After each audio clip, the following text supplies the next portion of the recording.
I want you to take a moment and do a little exercise with me. What I want you to do is I want you to all to breathe in real deeply and then hold it for a few seconds, and then I'm going to tell you to breathe out. Ready? Would you do that with me? Ready? Breathe in.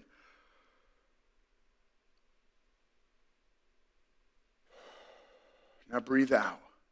Let's do that one more time. Ready? Breathe in real deeply.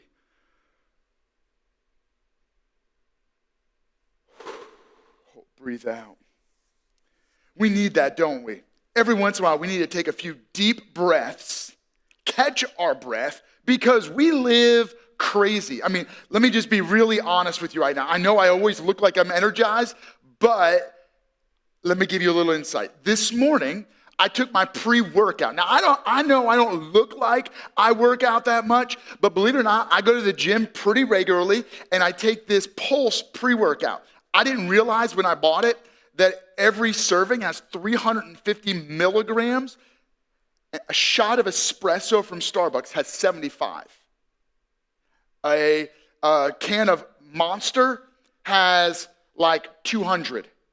So I'm running on 6 shots of espresso, and then I got myself a cup of coffee this morning. And so I don't know. Maybe I'm just jacked up on caffeine, but what I do know is we live in a high caffeinated society. We are go, go, go, get it done, produce, do more, accomplish more, achieve more, become more by what you're doing. And so when you ask somebody how you're doing, they're going to say the same answer nearly every time. I'm busy. What if our busy is getting in the way of what's best? What are you busy doing? You're busy going from deadline to deadline, from activity to activity, and we live frenetic rather than focused. Let me not take away anything from those of you that have been diagnosed with ADHD, but I think most of us live a little bit ADHD. We live in a little bit of an ADHD society with attention deficit, hyperactivity disorder, meaning we go from thing to thing to thing and we forget what we were doing in the process. I know in my own home, we have a little bit of an ADHD chore mentality. I'm trying to do one chore, and while I'm doing that, I forget what I was doing because I find another chore to do, and then I'm doing that and I forget what I was doing and I'm doing another chore, and we just go from thing to thing. Do you know that 2/3 of Americans sleep with their cell phone by their side? And we check our cell phone 190 times a day. We are busy. We are connected. We are looking. We are searching. We are researching. We are constantly accessible. And as a result of our busyness and our hurry, we're very rarely, if ever, present. And so I want to speak to you in this message about a challenge to slow down. But I have to tell you, as soon as I was thinking about this message and praying about this message and trying to live and apply this message before I preached it, I had a concern, a worry. In fact, maybe some of you, the moment I mentioned it, you're feeling it. You're like, wait a second, this could be abused. That's right. Doing a message about slowing down is a little bit like doing a message on sex. Because if you take it out of its appropriate context, it can be abused and misused. And so when you think about slowing down, if you take it out of its appropriate God-given context, it can be abused and misused to justify laziness and endless entertainment.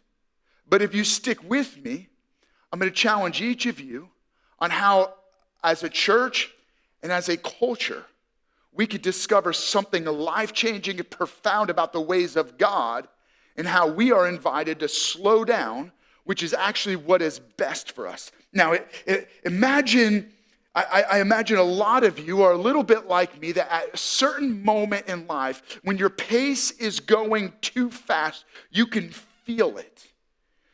It's almost like you can feel that something is wrong and a crash is coming, even though you're not necessarily doing anything wrong. Like maybe You were like me, and when you were a little kid, you maybe got on a bike, or maybe you sat on a skateboard and you're going down the hill. I watch my kids do this sometimes, and I'm like, nah, you're going too fast. And if you get on a skateboard and you're going down the hill and you don't have any brakes, right? There's this feeling at a certain moment, I am going to crash. Why? Because you can tell that the speed is outpacing your capacity to control it. You're going faster than you can manage. And I think many of us have these moments where we're going in life, and it's like sitting on a skateboard where we're going downhill, where you can just feel like something is getting out of control. The pace is getting faster than we can manage and maintain. And so there is blessing in braking. Brakes are a blessing. There's power in the capacity to hit the brakes and slow down. And so let me introduce you to the life of Jesus. I mean, a man who kind of had a pretty significant purpose, to save the world. And if you read the Bible, you get this moment like in the letter, Peter's first letter, where he says that before the foundations of the world were laid, God foreknew that Jesus was going to have to come to rescue us. So before anything even existed that we know, God already planned to set in motion a story of rescue because he knew it was going to happen. Jesus knows he's coming to save the world from destruction and sin. Jesus has an incredible mission, an incredible purpose. But you see in the life of Jesus a slowdown. And so before I introduce that to you, let me give you a challenge. It comes from a book written by a guy who borrowed the title. The title of the book is The Ruthless Elimination of Hurry, which was coined as a phrase by a man named Dallas Willard, a pastor and author. And a guy borrowed that title and he turned it into a book. His name is John Mark Comer, and he wrote this in his book by that title. He says this: what you give your attention to is the person you become. Put it another way. The mind is the portal to the soul, and what you fill your mind with will shape the trajectory of your character. In the end, your life is no more than the sum of what you gave your attention to. What are you focused on? What are you giving your attention to? And if we're going from this to this to this with adult ADHD, and again, please, no insult to those of you that struggle with the diagnosis, but just that this is how we live as a culture. And what you discover is that Jesus came with an incredible focus, but he could have been so busy doing the saving that he missed the point. Let me give you just a quick glimpse into the life of Jesus. He's come to save the world. He's born for this purpose. At 12 years old, he tells his parents, this is what I've come to do the will of the Father. As he begins his ministry, he's explaining to those around him this, and it's recorded in the Gospel of John, chapter 5, verse 17. Jesus is being questioned about why he's doing miracles on the Sabbath, which is the Jewish holy days where you're not allowed to do any work. In fact, they had piles of laws just to make sure that you didn't even do a hint of work. And he said this in his defense. Jesus said to them, my Father is always at his work to this very day, and I too am working. That's his explanation of why he's working on the Sabbath. He goes, God the Father is always working, and I'm always working. You could use that as an explanation. Be like, look, I got a lot to do. I got to change the world. I got to make a difference. I got to do this. I got to do that. In fact, it's repeated again in a later chapter 9, verse 4, it says this: as long as Jesus is speaking, he goes, as long as it's day, we must do the work of him I must do the work of him who sent me. Night is coming when no one can work. And so you could take on the mentality of, I got to do good things because there's only a short amount of time. I mean, I've only got maybe 75, 80, 85 years to live. And so I got to go. I got to get things done. I got to do good things because the night is coming when you won't be alive on this planet. But that's not the way of Jesus. Listen, I'm going to bring you into one of the busiest days in Jesus' life. Story goes, it's found in the Gospel of Mark. Mark, an eyewitness to this day, living it with Jesus. Mark chapter 4, Jesus is teaching huge crowds. And as the day is going long, he's weary from teaching. So it says they get in the boat and they cross over to the other side. On their way, they get hit with a massive storm. Jesus calms the storm. He was asleep in the boat because he was tired. He wakes up because his disciples are saying, Jesus, don't you care that we're all going to drown and die? He wakes up, he calms the storm.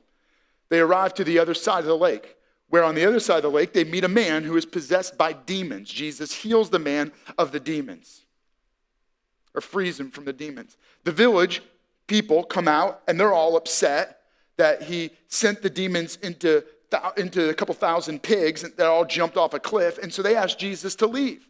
He gets back in the boat, crosses the lake again, comes back to the other side of the lake where he is now surrounded by crowds of people. Now he begins to walk through the crowds, and he meets, and a man comes up to him, a religious leader named Jairus, who it says specifically, he begins to plead with Jesus to come with him. And so Jesus agrees to come with him, or go with him. On his way to Jairus' home, because his daughter is dying, Jesus is touched. Now, he's got a massive crowd of people around him, but Jesus recognizes that this is a different kind of touch. And so he pauses, he stops. It says this, at once, this is Mark chapter 5, at once Jesus realized that power had gone out from him.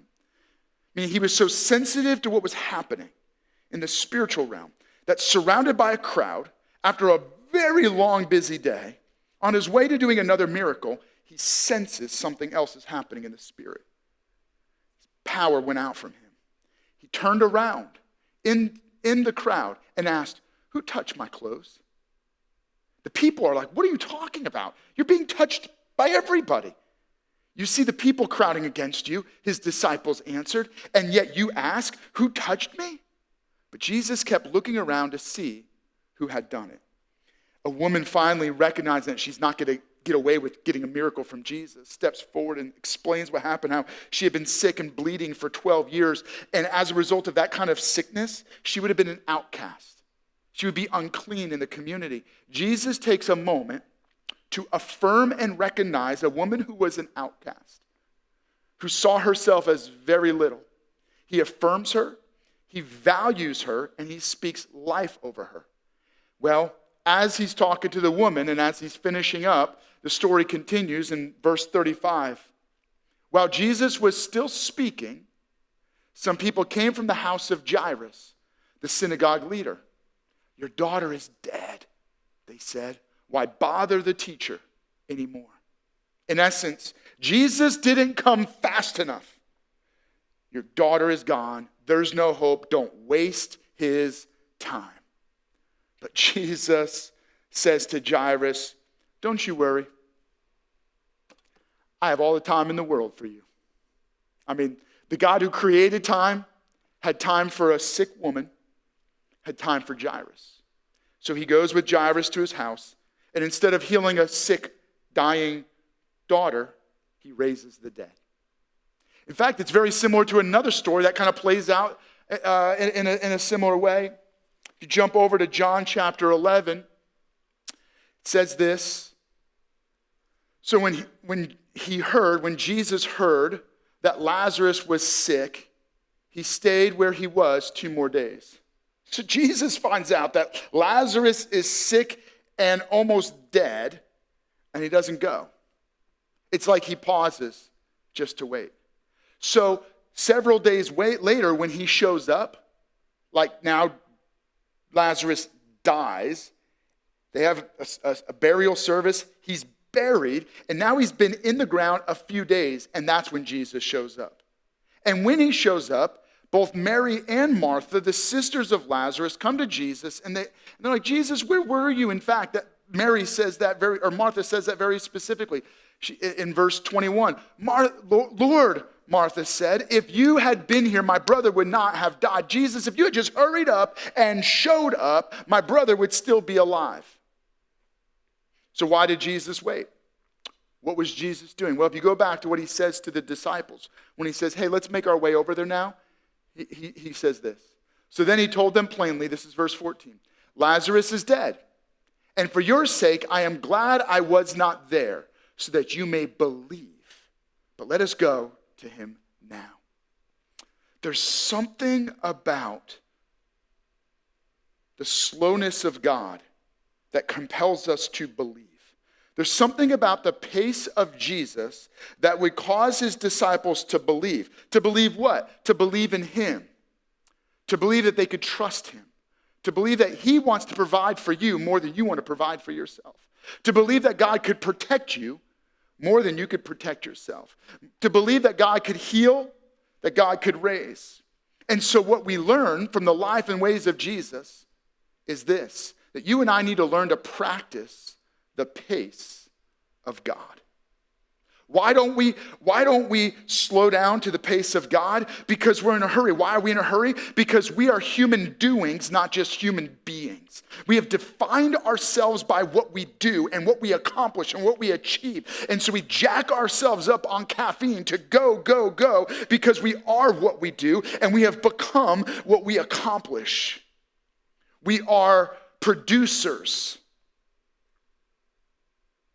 And as a result, we have to get things done, and we can't slow down. Let me challenge you.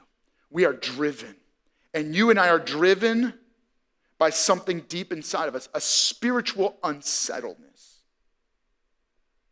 That spiritual unsettledness is us trying to become something we can never become on our own and try to accomplish something we can never accomplish on our own.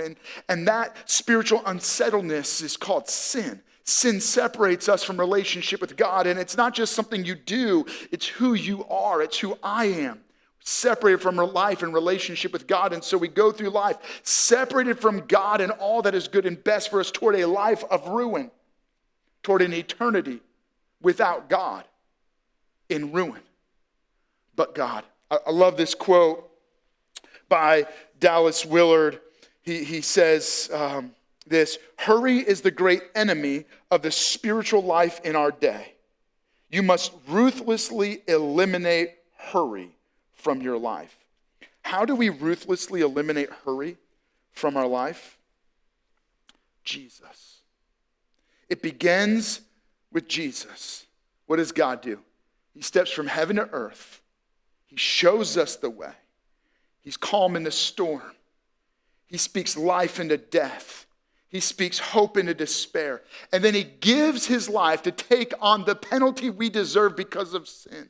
He takes on our life destruction course with hell. He dies in our place. He rises from the dead to give us victory. Victory over this endless battle with trying to accomplish in order to be. He offers us a new way, simply believing in him by faith and experiencing a new spiritual life, putting aside hurry. Can I encourage you to pause for a moment to reflect on the speed and the pace of your life? And if you're getting way ahead, but no matter how hard you go, no matter how caffeinated you get, you're not becoming more. No matter how much you achieve, how much you learn, no matter how much you grow, no matter how much you accomplish, it's not filling the deep void and holes inside of your soul. Can I encourage you that that's because it must begin with relationship with Jesus? Right now, if you're ready to make a commitment to faith in Jesus Christ, you believe that he died on a cross for you, that he rose again from the dead to forgive you of your sins and give you new life, would you say yes to Jesus by faith? And if you're saying yes to Jesus, we want to celebrate with you. We believe that this is the greatest step you could ever take, the greatest decision you could ever take. But it's not just a decision, it's a life commitment. It's a new way of living. And we want to encourage you as you begin to live this new life. And so if you would scan the QR code that comes up on the screen, fill out that form. One of our pastors will follow up with you and encourage you as you begin this new journey in relationship with God. Now you're saying yes to Jesus. Others of you, hopefully many of you, have said yes to Jesus by faith, but you're still living at the frenetic pace of a caffeinated culture.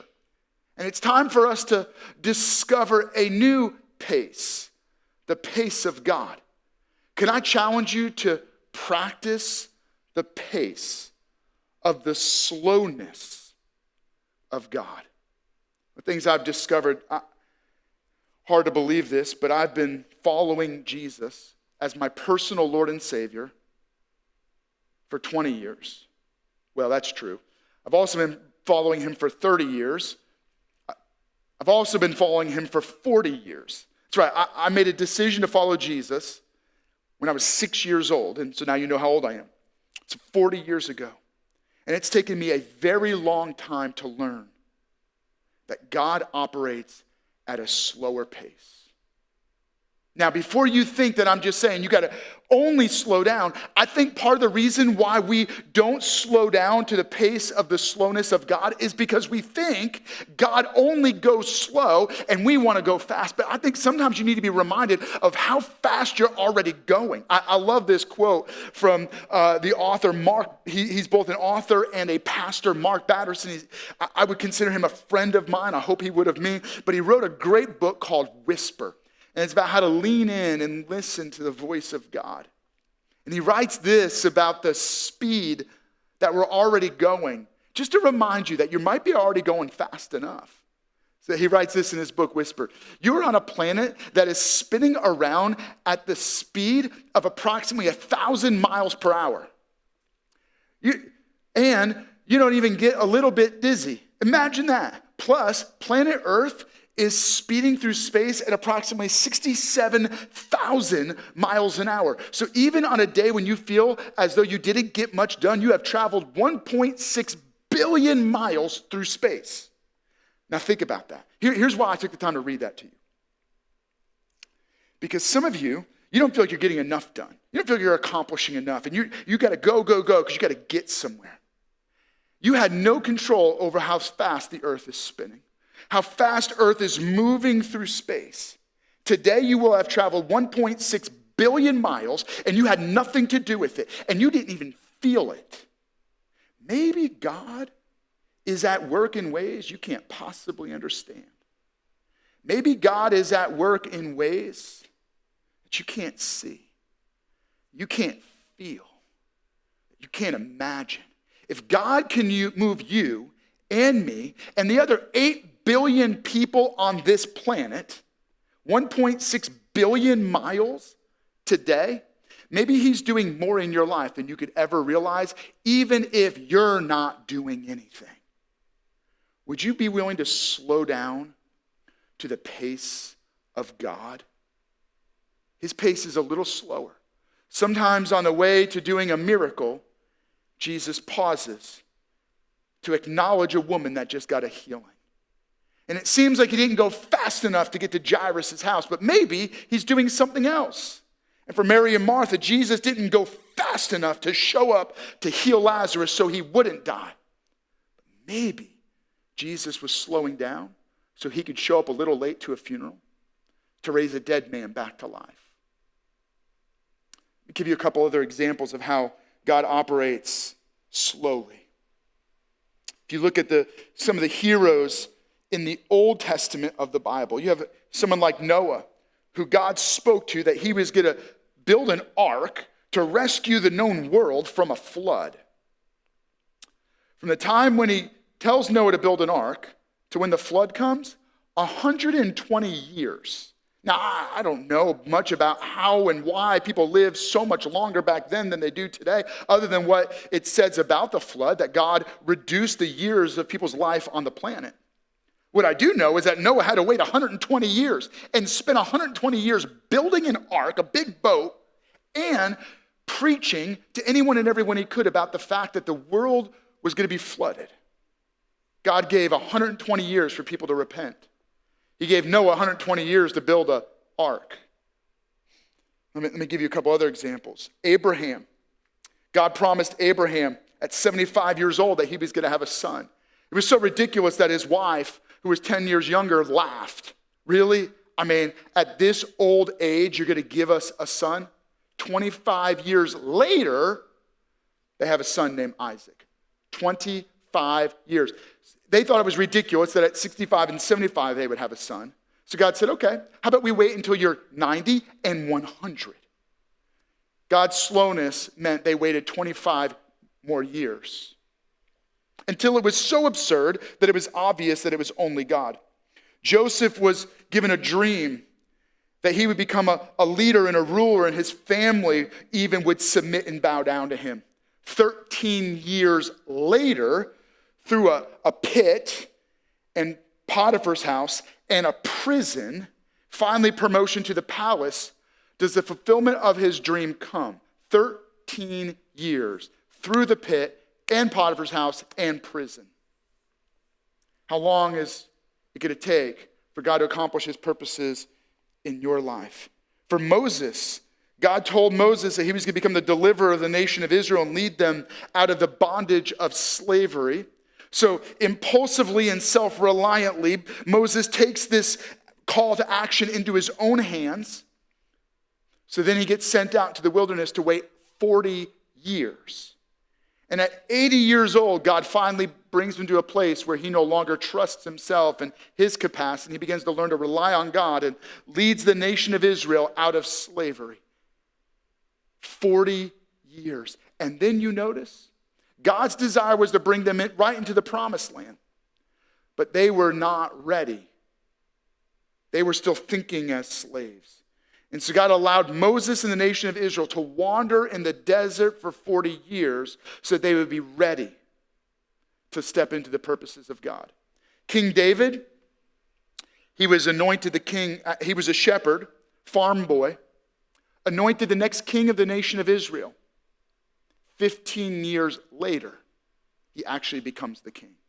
But he wrote a psalm, Psalm 46, where it opens and he's saying, man, the world around us is chaos and crazy. So I'm going to take my refuge in God.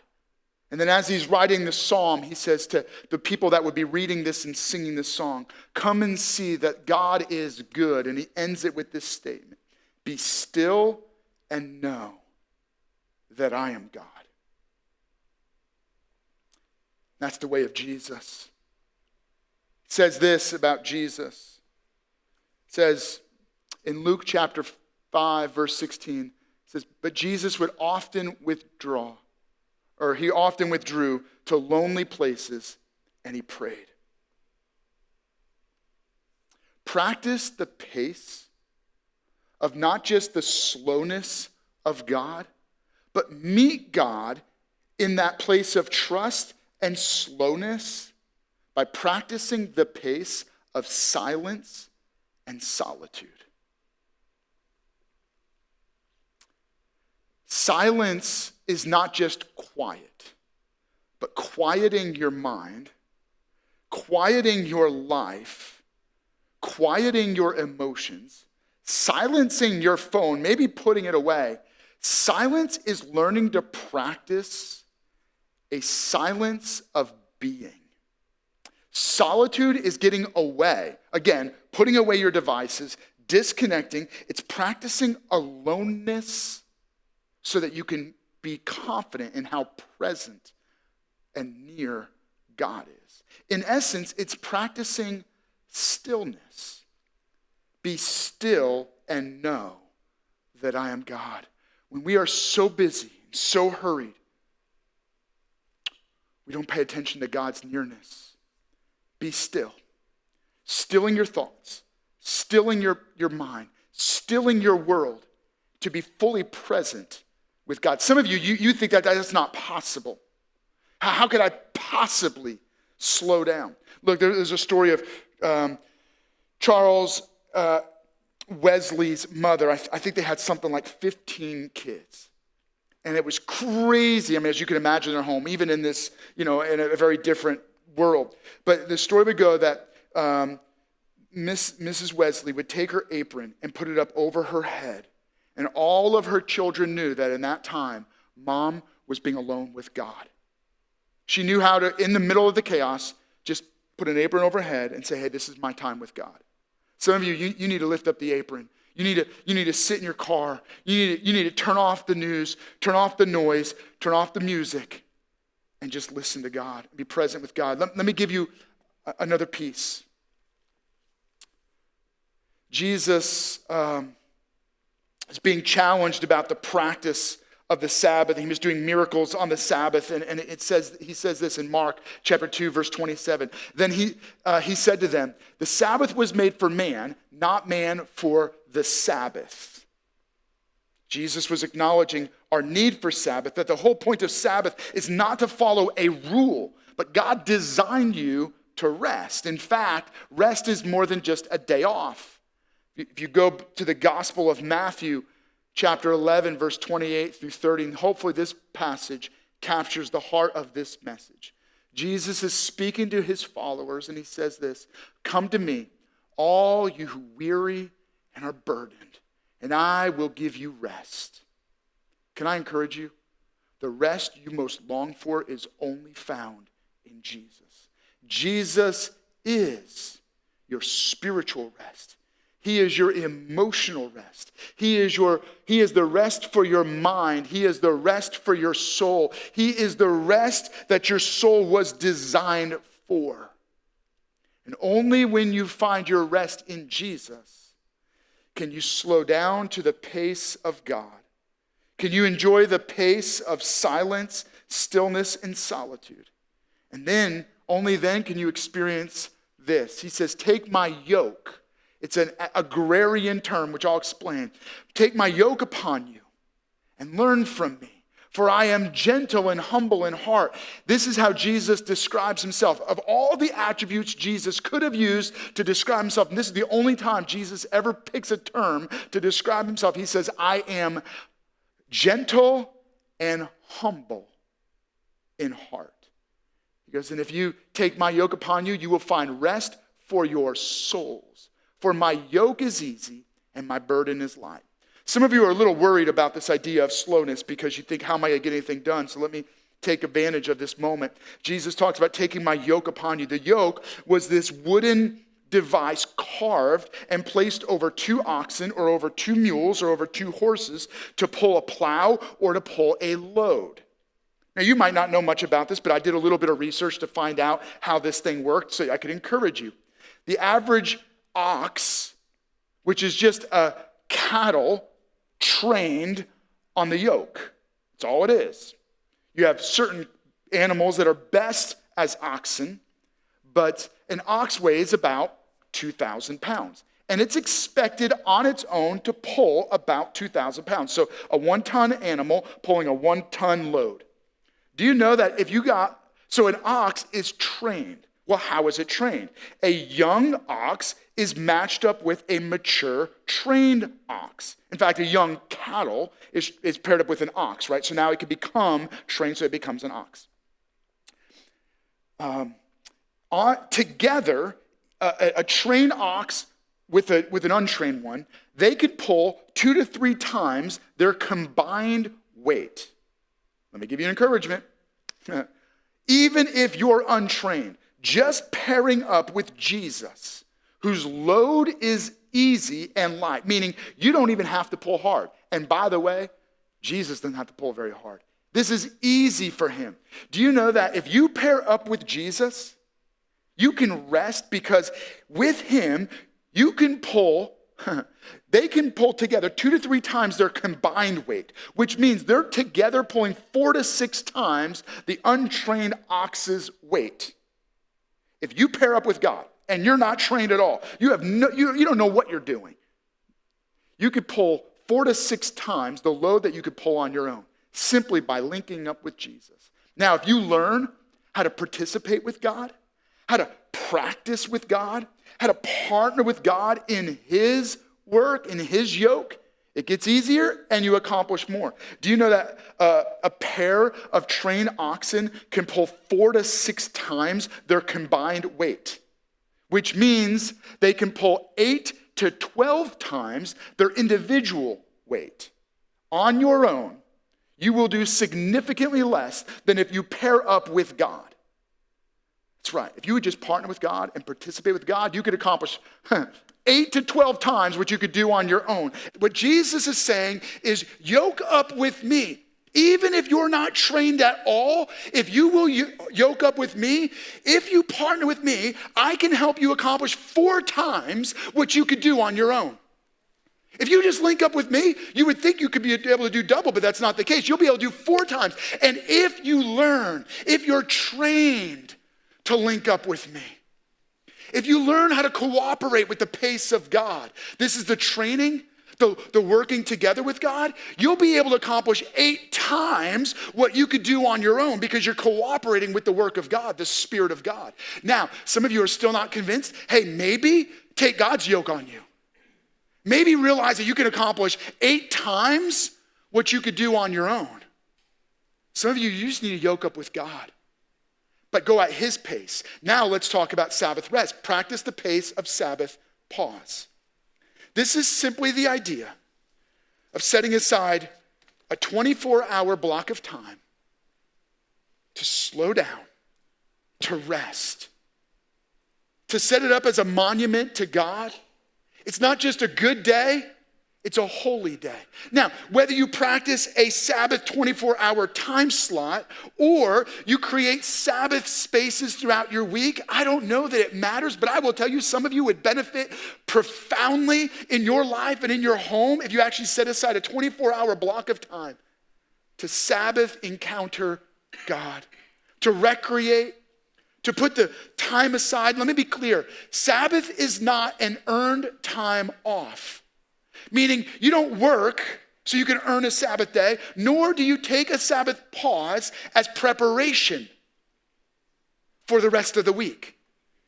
To Sabbath pause is something different. It's this. It's a big, deep breath because you need it. Because you and I need to encounter God. We need to slow down. We need to experience God. We need one day where we're not endlessly stressed out so that we can put our stress before God. We can take a few big, deep breaths. We can recreate and relax. And in those moments, we become something better.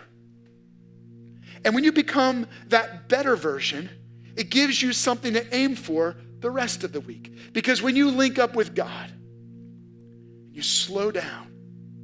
Stillness, silence, solitude. When you get together in community and you worship God together, you discover that there's more to life than just accomplishing and achieving. You're not a human doing. You are a human being, designed in the image of God, for the purposes of God, for the glory of God. And when that grips you, then like Jesus, surrounded by crowds, you can pause and acknowledge someone who needs a little bit of attention. Like Jesus, you don't always have to be everywhere everyone thinks you should be. Like Jesus, you can withdraw to lonely, quiet places to pray. So we want to give you a little bit more space. You could tell we did things a little different today for this specific purpose. Because what I'm hoping is that every one of you begin to develop in your life a habit of the pace of God. Some of you are trying to get things done. Some of you right now are trying to think of where you have to go next. Pause. Slow down. God can do more in your life. He can bring you 1.6 billion miles today. Maybe just link up with him. So what we want to do is give you some space just to meet God right now. To slow down. To pray. Would you do that right now? There's going to be a prayer team available on either side of the platform. If you want someone to pray with you, feel free to talk with them. Go and pray. Maybe what you need right now is just a quiet moment, though. One more time. Would you take a big, deep breath? Okay, that was good. But now you need to take a moment where you encounter God. And so as we go into this song, here's what I want you to recognize. Most of the songs we sing are songs where we're worshiping God. This song was written like God speaking over you. And the reason why we're doing this song is to give you space, not so much just to sing along, but to let these words wash over you as you pause, slow down, and meet God. Would you let God speak to you right now? Would you let God speak to your heart? Can I encourage you? Let's just take some space as we go into this song for you to pray, for you to pause, for you to meet the pace of God.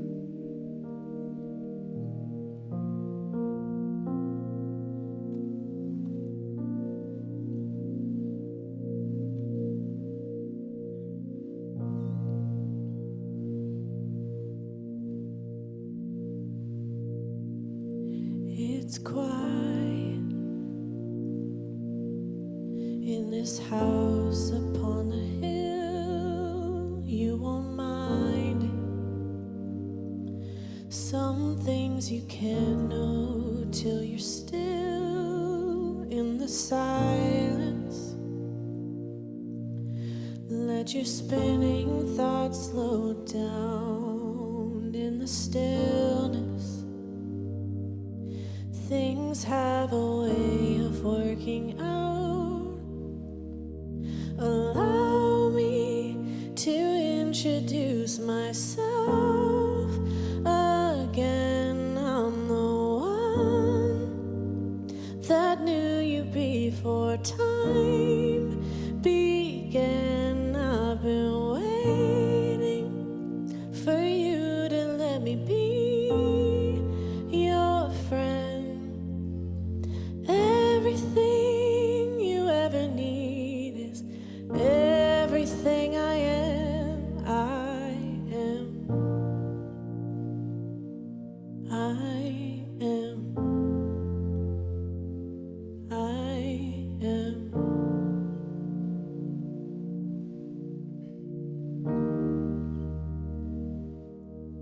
Take your chances. There's nothing here to lose. Ask your questions. I promise you the truth as you're ready. I wanna hear your heart. Is it heavy? Where wounds have left a mark. Allow me to introduce myself